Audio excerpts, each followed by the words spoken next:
सच में आज दिन परमेश्वर हमसे ये बात कह रहा है कि जो आपके लिए खड़ा होना है, आपके कामों के विषय में, आपके जो कुछ भी मिलना है उस बातों में, आपका जायदाद के विषय में, जिनको खड़ा होना है वो खड़ा नहीं हो पा रहे होंगे, मगर प्रभु आपकी तरफ से खड़ा हो रहा है।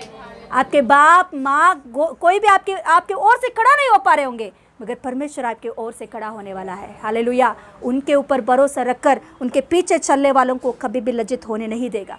किस बात में भी वो अपने हाथों को छोड़ेगा नहीं। हालेलुया। Yes hallelujah.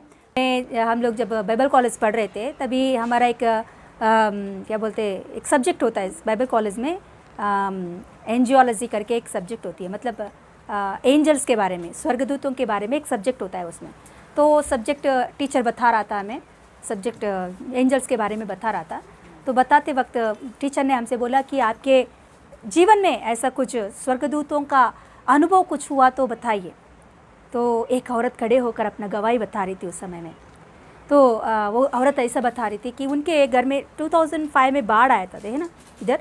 तो उस समय में उनका पूरा एरिया बाढ़ में डूब गया था। तो उस समय में बाढ़ भी बहुत तेज़ से बह रहा था। तो उस समय में सभी को वहाँ से निकल के बाहर आने के लिए बोल रहे थे। तो उस समय में औरत का शादी हो गया और एक छोटा सा बच्चा था उसका। तो उसका पति और वो बच्चा और ये 8 महीने की प्रेग्नेंट थी उस समय में ये औरत। तो ये तीनों निकल कर बाहर आए थे और पार करके ये बाढ़ को पार करके बाहर जाना है, जिधर सरकारी वाले ने कुछ रखा है उधर जाने का है। तो फिर तीनों खड़े हुए थे वहाँ। तो उस समय में उसका हस्बैंड ने क्या किया था कि दोनों को पकड़कर बाढ़ में जा नहीं सकता था, इसीलिए उसने सोचा कि पहले बच्चे को लेकर उधर जाके मैं पार करके फिर से आके मेरे पत्नी को ले जाऊंगा। ऐसे सोचकर उसने क्या किया था, ये बच्चों को लेकर उसने वो जो तेज़ से बह रहा था वो पानी को पार करके चला गया। मगर बहुत तेज़ से पानी आ रहा था, बहुत तेज़ बढ़ रहा था, कम नहीं हो रहा था। तो फिर ये एक बार पार करके गया तो उसे समझ में आया कि कितना बाढ़ का फोर्स है वहाँ। तो उसने समझा कि अभी मेरी पत्नी को मैं फिर से वापस जाके ले आने का ये तो मामूली बात नहीं है। मैं फिर से जाऊंगा तो मैं जाऊंगा क्या वो भी पता नहीं, उधर तक पहुंचूंगा क्या नहीं पता नहीं, कि अभी ये रुक गया था वहाँ ही, वो औरत वहाँ रुक गई और ये आदमी यहाँ रुक गया। ये बेचारा नहीं जा पा रहा था क्योंकि तेज़ बढ़ रहा था वहाँ बहुत। और वो उसकी पत्नी अभी प्रेग्नेंट 8 महीने की, वो भी अकेली नहीं आ सकती है उस समय में वहाँ से, वो अकेली वहाँ खड़ी हुई है।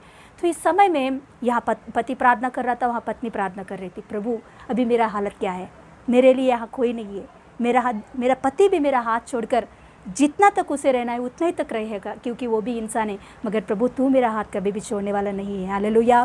तूने वादा किया है कि मैं तेरे हाथों को नहीं छोड़ूंगा, नहीं त्यागूंगा। हालेलुया। प्रभु तू मेरे साथ है, मैं विश्वास करती हूँ तू कैसे भी मुझे इस पार को ये पार करके आगे ले जाएगा। तो ऐसा प्रार्थना करते ही करते पीछे से एक व्यक्ति आया, अचानक आया एक आदमी, बहुत हाइट और बहुत क्या बोलते हैं मजबूत था वो, हाँ बहुत मजबूत दृढ़ था वो। तो आया, उसने बोला कि मैं पार कर तुझे मैं ले जाऊंगा। तो उसने वैसे देखिए उसने ओके प्रभु ने भेजा है इसको, किसी को तो भेजा मुझे ये बाढ़ को पार करने। तो फिर उसने हाथ पकड़ा बहुत ज़ोर से। जब ये आदमी उसे हाथ पकड़ के चला रहा था थोड़ा सा भी हिल नहीं रही थी औरत, थोड़ा सा मतलब पानी में ऐसा डगमग जाते हैं ना वो भी नहीं, उतना स्ट्रांगली उसके कदम डाल रही थी उसके साथ साथ। तो वैसे वो पार करके चली गई। वहाँ जाने के बाद उसके हस्बैंड बोल रहे तू कैसी आई है इधर तक, अकेले उधर से इधर तक तू कैसी आई है। तो ये बोल रही मैं अकेले क्यों आई, वो आदमी था ना, देखिए उसको भी कहाँ भी दिख नहीं रहा था। अरे जो आदमी मुझे वहां से इधर तक लाया वो तू नहीं देखा। वो बोले तो किसी को मैंने नहीं देखा, तू अकेली उधर से इधर तक आई है। ये औरत बोल रही है नहीं मैं अकेली नहीं आई हूँ, मेरे प्रभु मेरे लिए एक स्वर्गदूत को भेजा है। Hallelujah hallelujah. मेरा प्रभु मेरा हाथ नहीं छोड़ा है। हालेलुया। देखिए मेरा प्रभु का प्रेम। हमारे अवस्था, दुर्बलता की अवस्था में जब हम पड़े होते हैं उस समय में हमारे सभी लोग हमारे हाथ छोड़ देते हैं, मगर प्रभु कभी भी उस समय में हाथ नहीं छोड़ता है। हालेलुया। किस रीति से भी नहीं छोड़ेगा, मगर हमारे विश्वास उनके ऊपर होना ज़रूरी है। हालेलुया। वो हमारे हाथ पकड़कर चलाने वाला है करके एक विश्वास हमारे साथ होना चाहिए। हालेलुया। तो हालेलुया। सेरा की ज़िंदगी में हम देखेंगे तो वही परिस्थिति हुआ है उनके जीवन में। हम देखें